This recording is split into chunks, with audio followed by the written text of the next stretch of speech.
तुम सभी सुनो, आज से मैं इस जंगल का राजा हूँ। तो तुम सभी जानवर और पंछियाँ मेरा कहना मानोगे और मेरे लिए हर रोज ताजा ताजा फल फूल और सब्जियाँ लाओगे। चंकी गधा जंगल में घूमते रहता है तो उसे रास्ते में बाघ मरा हुआ मिलता है। यहाँ तो बाघ मरा हुआ है। मुझे जंगल में सभी मारते हैं और हमेशा परेशान करते हैं। मैं इस बाघ की खाल को पहन लेता हूँ, फिर मुझे बाघ समझकर दूसरे जानवर भी डरने लगेंगे। चंकी गधा बाघ की खाल को पहन लेता है, फिर जंगल की ओर दूसरे जानवर के पास पहुँच जाता है। भागो भागो, यहाँ बाघ आ गया है, सभी अपनी जान बचाओ। सुंदरी हिरण अपनी साथियों के साथ वहाँ से दूर भागने लगती है। अब तो मजा ही आ गया। मुझे ये बेवकूफ हिरण तो पहचान ही नहीं पाई। मैं अब दूसरे जानवर को भी डराकर उन पर राज करूँगा।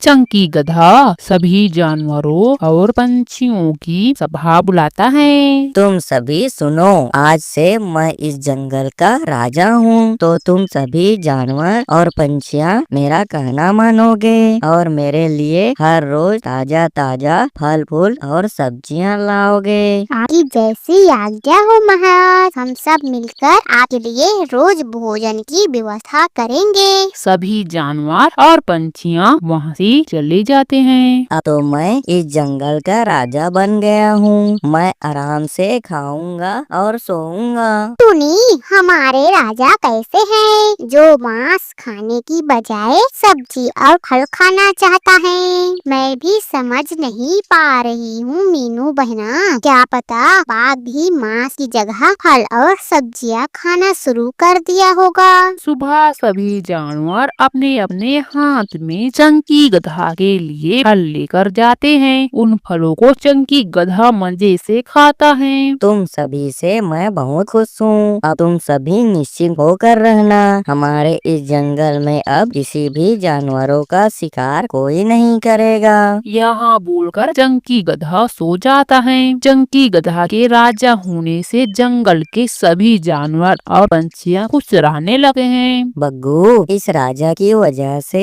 हमारा मांस खाना बिल्कुल भी बंद हो गया है। जग्गू, तुम बिल्कुल सही बोल रहे हो। हमें इस राजा का कुछ करना पड़ेगा। यह सही में राजा है या कोई और है? दोनों जंगल में राजा बाघ के बारे में पता करने के लिए चले जाते हैं। अब मेरा जीवन कितना सुंदर और प्यारा हो गया है। अभी यहाँ कोई नहीं है तो मैं थोड़ा घास खा लेता हूँ। चंकी गधा घास खाते रहता है तो उसे घास खाते हुए जग्गू और बग्गू दोनों देखते हैं और वो सीधे राजा शेर के पास चले जाते हैं। राजा शेर जी, हमारे जंगल में आपसे भी खतरनाक बाघ आया है, जो आपसे भी अधिक शक्तिशाली है। राजा शेर यह बात सुनकर गुस्सा से आग बबूला हो जाता है। तुम दोनों मुझे बाघ के पास लेकर चलो। राजा शेर चंकी गधा के पास जाता है। दोनों में लड़ाई होता है। मुझे माफ करना, मुझे माफ करना। मैं कोई बाघ नहीं हूँ, मैं तो एक गधा हूँ। बाघ की खाल को पहनकर सभी को डराना चाहता था और सभी मेरे बातों को माने। राजा शेर चंकी गधा को सभी जानवरों के सामने पेड़ में उल्टा लटका देता है। मेरे साथ ऐसा मत करो। अब से मैं दोबारा गलती नहीं करूँगा। मुझे माफ कर दो। सभी चंकी गधा को देखकर हंसने लगे हैं।